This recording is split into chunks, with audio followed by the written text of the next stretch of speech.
This is the Distinctly Detroit podcast, the only pod that explores why one wants to be in the D.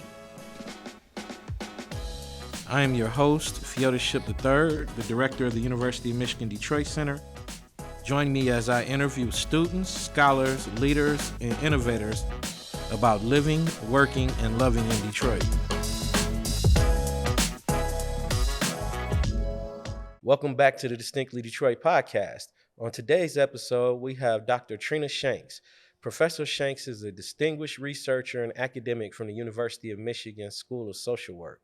With her expertise in asset building, poverty alleviation, and community development, Professor Shanks brings valuable insights into addressing the complex challenges facing Detroit's underprivileged populations.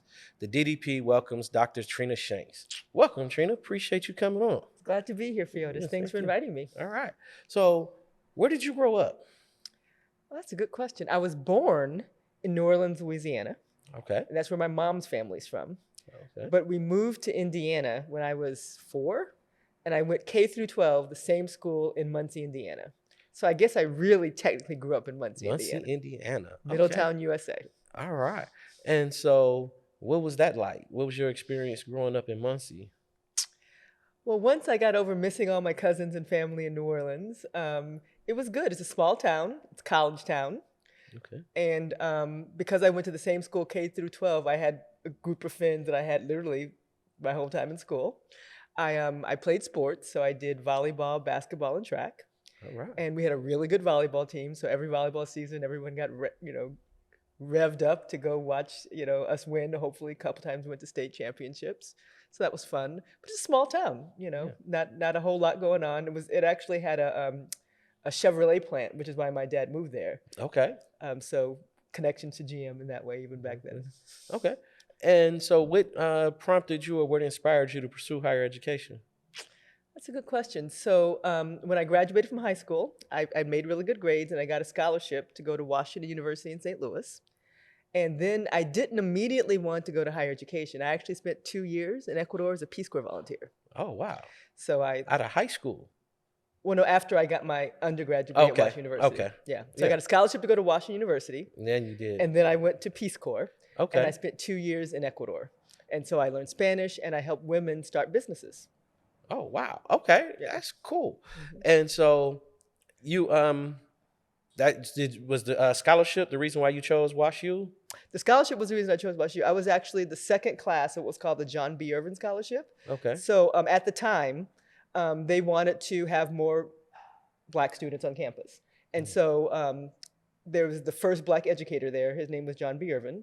And so they named the scholarship after him. And there's 10 people chosen every year. The first year was the year before me. I was the second year. So I was the first 20 chosen this scholarship. And it was a full ride scholarship, which was very nice. Okay. And I got a degree in business and graduated in 1992. Okay. So how'd you like St. Louis? I like St. Louis, but I was pretty much on campus most of the time. I mean, I didn't do a whole lot in the city. When I went back to get my PhD, I did a lot more in the city. So as an undergrad, I pretty much did student government and stayed on campus. You were a student. Yeah. Okay. I love St. Louis. I used to recruit there. It's a great city. It is a good city. So you went to WashU for undergrad. Mm-hmm. Then you left. You graduated. And you did 2 years in Ecuador through the Peace Corps. Mm-hmm. What did you do next? Then I actually applied for and won the Rhodes Scholarship. So I spent 2 years in England. Okay. Getting a master's degree. At Oxford. At Oxford. Okay. Oxford University. And so. Well, two things happened. They didn't really have what they called, those professional degrees. So they didn't have an MBA. And so I got essentially a public policy degree. Okay. And so once I got that public policy degree, I decided, I really am more interested in helping people than helping businesses make money. Obviously, if business is being successful and paying good salaries to people, that's great. But I really started to see that I really enjoyed more with policies and programs to help people. And I kind of figured that out when I was at Oxford. Okay. And that's when you decided to pursue the PhD in social work. Not really. So what happened after that? So after I left Oxford, I actually spent the summer in Atlanta during the Olympics. So I was there. And so I worked in the village, so every famous person that came through, I didn't meet all of them, but I had a chance to You meet a lot of experience people. that. And then I worked with the Children's Defense Fund in Washington, D.C. for a Okay. year. And my intention was to go back to Oxford and get a PhD. Okay. But as I was back in the States and talking to people and doing things, I realized that I didn't really want to go back to Oxford. So I applied to WashU again and got a PhD in social work there. Okay. And in WashU, I have a good friend you have an undergrad, got her social work degree from WashU. It's one of the best social work schools in the country. So you're back in St. Louis. Did you get the opportunity to enjoy the city at all I this enjoyed the time? city a lot more that time Okay. because Okay. was a graduate student. I had a car. I worked with community-based organizations, did some tutoring, and so I spent a lot more time in the city than I did when I was an undergrad. Okay. Yeah. And so you did the PhD work. What did you teach? Did you teach during that program time at all? Well, first I was a TA, so I was Okay. assisted another teacher, and then I taught that class that I was TA for by myself, and then I taught it one other time. So I taught 2 classes by myself before I actually finished my PhD, and then right after I completed my PhD, I applied to and got a job at University of Michigan. I've been here since 2003. Okay. So you've been with U of M for 2003. Hmm. You currently are my crack research team. You currently have like 5 different appointments within the University of Michigan. How do you balance all of that? How do you balance all of these different hats, or how do you keep all those balls in the air? Well, sometimes it's difficult, Yeah. but my primary position is professor at the School of Social Work. So Yeah. when I got promoted, I was given a chair. So I am the Harold R. Johnson Collegiate Professor of Social Work. So that's my Okay. official appointment. I also direct community engagement for the school. So some of the people that you probably see me working with, Sonia Harb, um, Fatima Shout out to Salman, Sonia Harb and Fatima. and a few others who've come in and out, Yeah. really kind of are externally first facing, doing community-based work connected to school social work. So I lead that.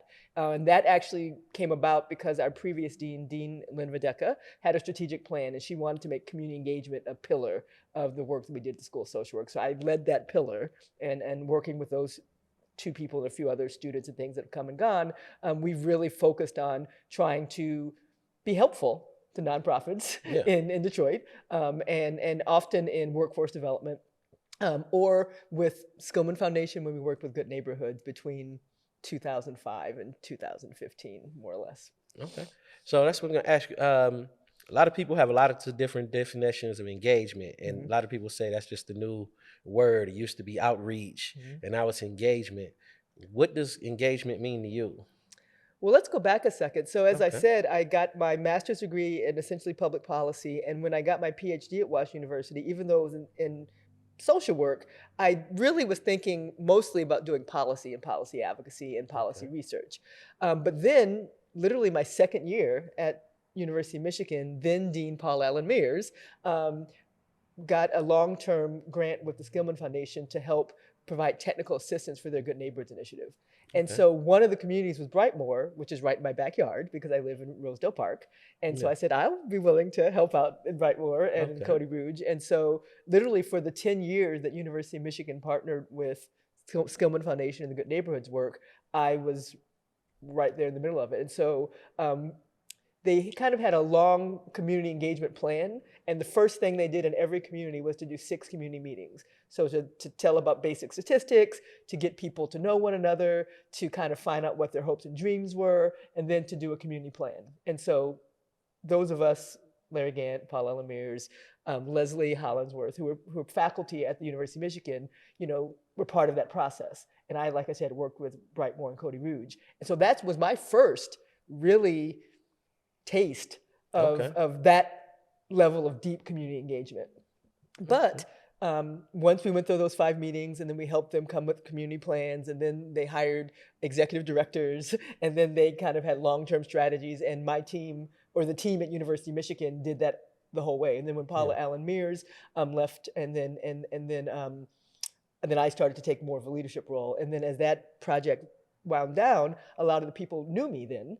Yeah. And so when they wanted to have a connection to University of Michigan, or see if they can have someone help with evaluation or help them think through something or get research, I was a person they knew, so they contact me. And so I just continued the relationships that way. Okay.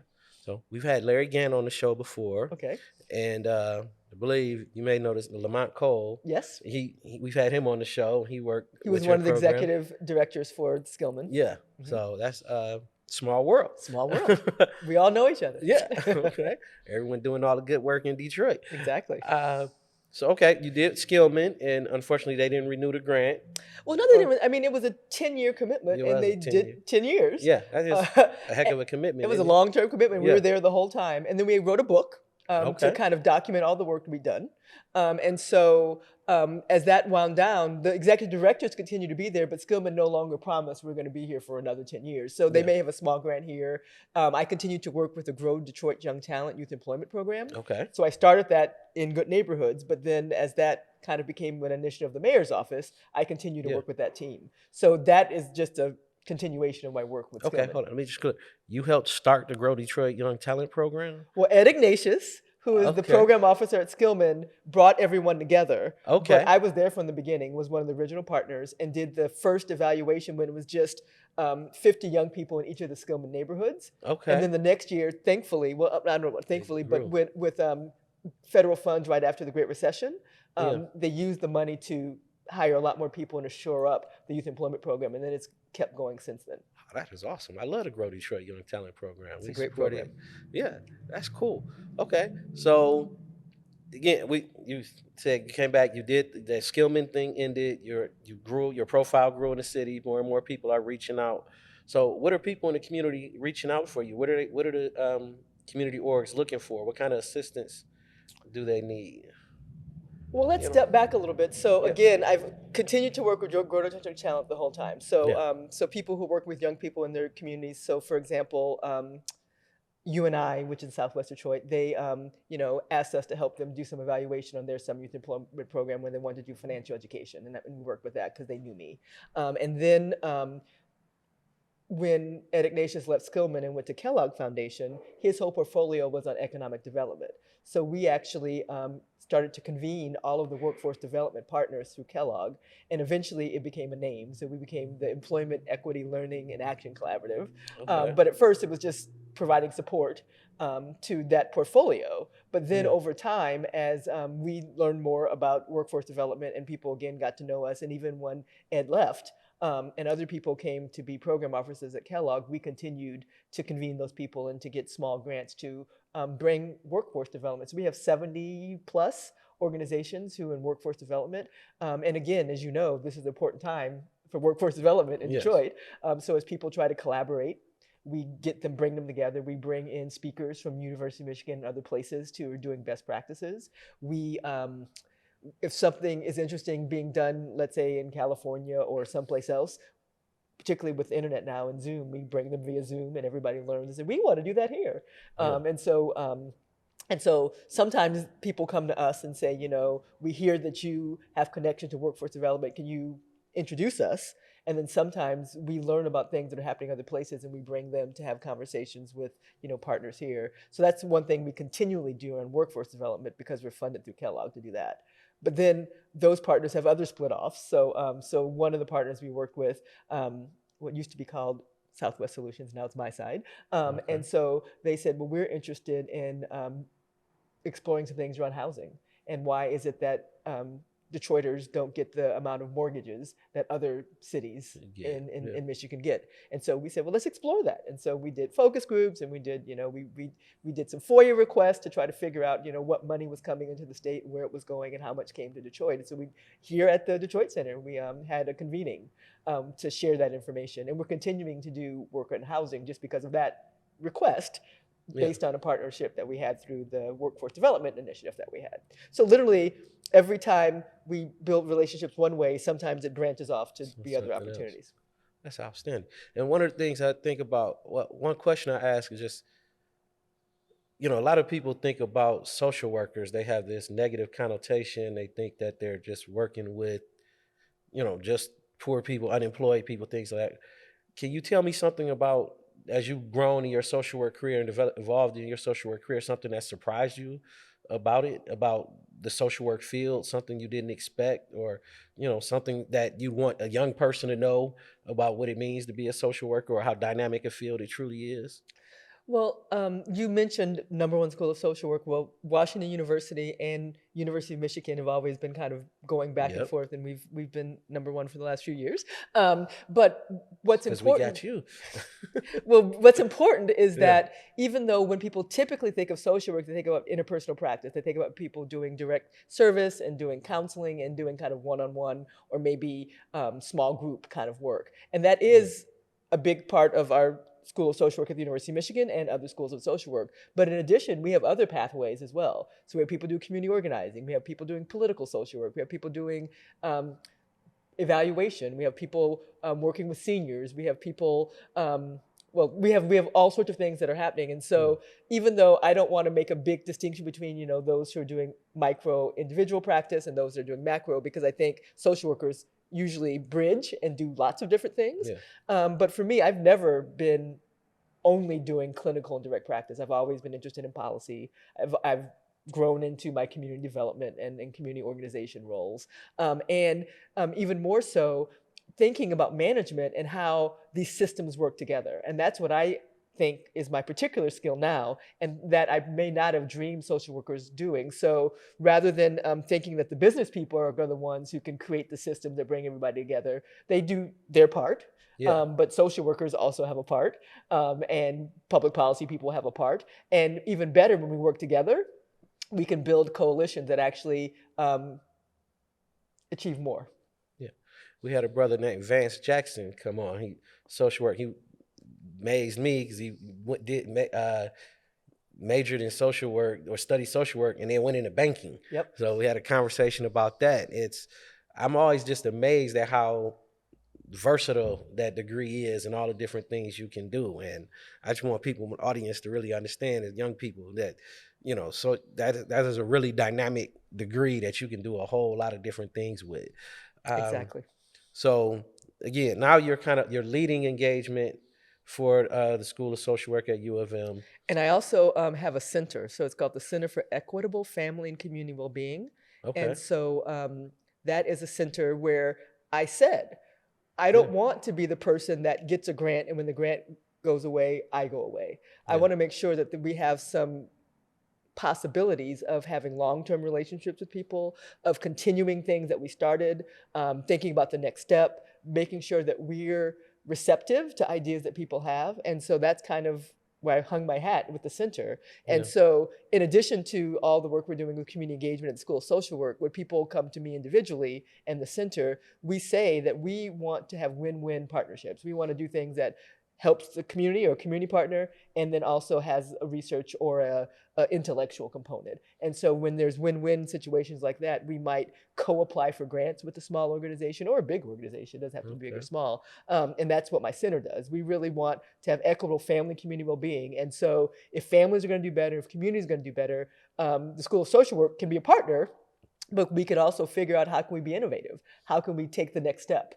So whether it's around housing, some of the work we're doing around housing, whether it's around child savings accounts and helping help families, with financial security and helping them build wealth and helping young people make a better transition from high school to post-secondary choices.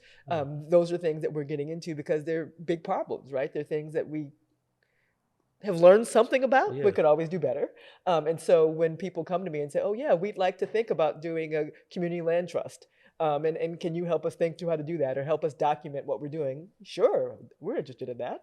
Okay. And we got a HUD grant for a similar way. They saw the work that we did in housing. And so we said, well, in Detroit, there's a lot of LIHTC homes, so low income tax credit housing. And when those LIHTC licenses expire, what happens, right? And so Right. it turns out that sometimes the people who are renting those properties get the opportunity to buy those properties. And so we're doing a study now. What happens when those Okay. renters become owners? And is there a way that we can make that more likely in Detroit or other places? And so again, we started out exploring why aren't there mortgages? And Yeah. then we kind of said, well, now let's get this take the grant. next step. Next step. That's wow, you kind of anticipated the question. And the next question there was just in terms of goals, it seems like you have a very lot of dynamic activity going on. You pivot, things come up, you adapt, you adjust.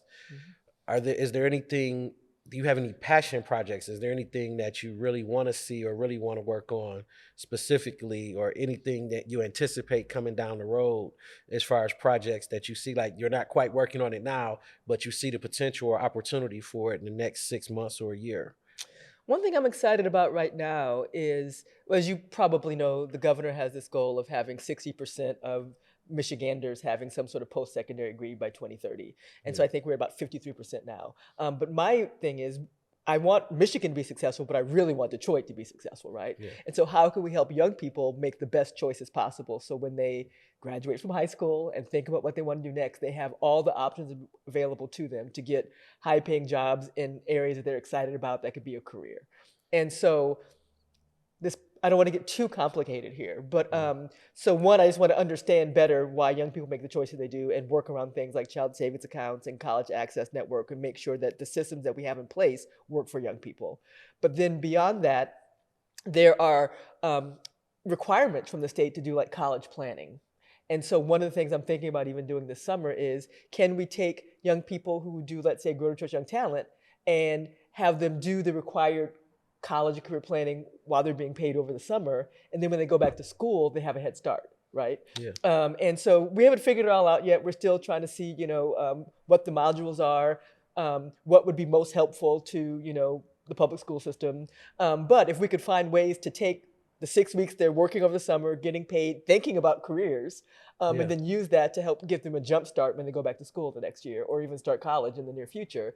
It's a way to kind of take all the new scholarships that are coming through the state, all the Detroit Promise opportunities that exist in Detroit, and how can we have people take those financial opportunities, but make informed choices so they can be in careers they are excited about and do well as adults. And so I haven't figured all the pieces yet. And there's lots of both community-based partners, policies, lots of things to make all the pieces come together. But to me, having that systemic view as opposed to helping a few young people in a small program, what can we do across, let's say, the school district or across the state to help more and more young people be successful, given that there are resources from both the federal and state government, and young people want to do well and be successful, but may not know what all the opportunities are. How can we bring all the resources together in a way that help people be more successful? Because there's a lot of money being left on the table right now. Exactly.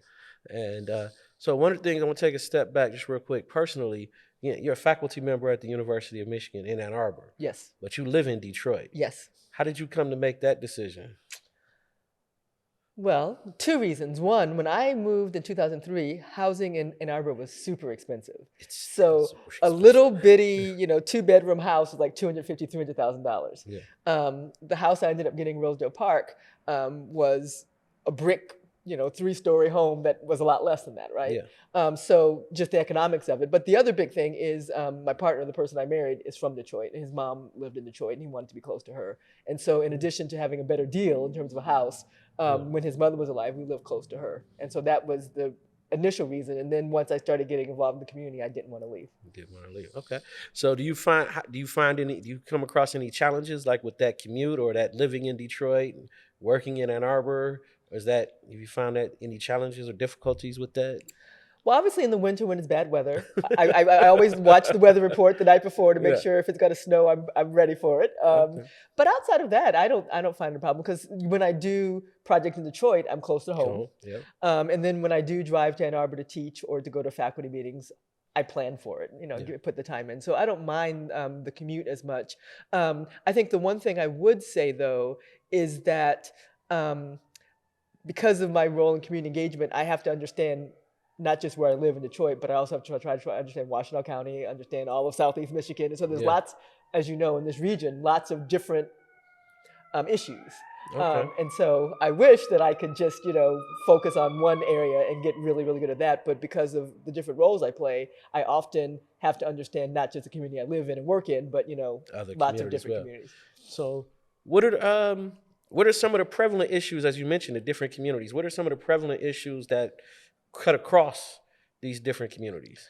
Well, one of the things we're really focusing on in the whole employment equity space are things like childcare and transportation. Those are the big things, right? Making sure people have a good quality place for their children to be when they're working, and to make sure that they have reliable ways to get there. Those are things that in this whole region, we don't always do very well. So childcare and transportation are big ones. For me, because it's what I've done even before I came here, is really thinking strategically about economic security. So you don't want to just help someone get over one problem. You want them to have the resources they need to be able to help themselves and hopefully the next generation. And so thinking about, high-paying jobs, thinking about making sure that there are financial institutions and products that work for all people. You don't want mortgages that only work for people who are high income. You want them to be able to work for people who want to buy the $40,000 house and have small dollar mortgages, and not just for those who have enough money to buy, a more expensive home or have a bigger mortgage.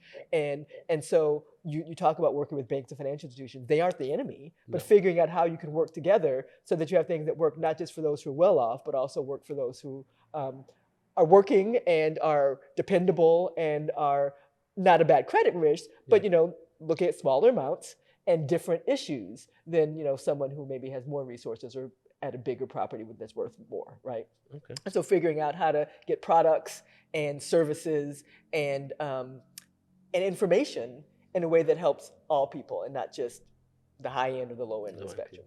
Okay. The middle always gets left behind. Curious, one of the things I'm curious about, again, you were out in the community, you're doing the community engagement projects and things but you also still teach. Mm-hmm. How do you find that balance? Or how do you, I don't know, I'm feeling this passion in the community and everything. Where are you at with your teaching? Like, what do you teach now? And how does that, I know there's the whole publish or perish as well. Are you still publishing and things of that nature, the academic side? You just seem so passionate about the engagement, and I'm just curious about the teaching aspect. Well, teaching, actually, I teach what's called the Intro to Macro Practice course, which is Social Work 509. And so it's taking those people who say, I want to have an independent practice, I want to do clinical work and do counseling, but they're required to learn about community organizing, managing organizations, and policy advocacy. And so I'm the one who kind of does that required course. And a few students have actually said to me, I came here thinking I wanted to, do direct practice, but now I understand that, understanding community, understanding policy, working with organizations is important too. And maybe they don't completely change, but they say, I'm going to pay attention to both. And to me, that's a success. So it's a required course, but it's also an opportunity to get people information that they may not have considered as they were coming in. Another thing we do in that class is we sometimes have community-based projects. So we give them a chance to meet a community-based organization. So some of the partners that I'm working with in other areas of my life, I can introduce them to students in really bite-sized pieces where the students can do a small project. In Ann Arbor, lately what we did was the Human Rights Commission said, we have a lot of things that we're thinking about, and we don't really have, we have all the commissioners, but we don't have a lot of researchers. And so if students can do some of that initial groundwork for us, then we do that. And so sometimes students look up information and they get a chance to present to the Human Rights Council. And so they're excited because they get a chance to feel like they're being useful, and the council is excited because they get lots of ideas that they wouldn't have had before.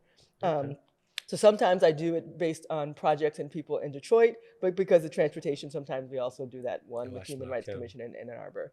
And then a class I'm teaching right now is called Show Me the Money. And so it's taking all the stuff I've learned about, good financial products, financial empowerment, and making sure students, even though right now you might be a student, you might be living on loans, but at some point, you want to make decisions that are going to be good for your long-term, financial future.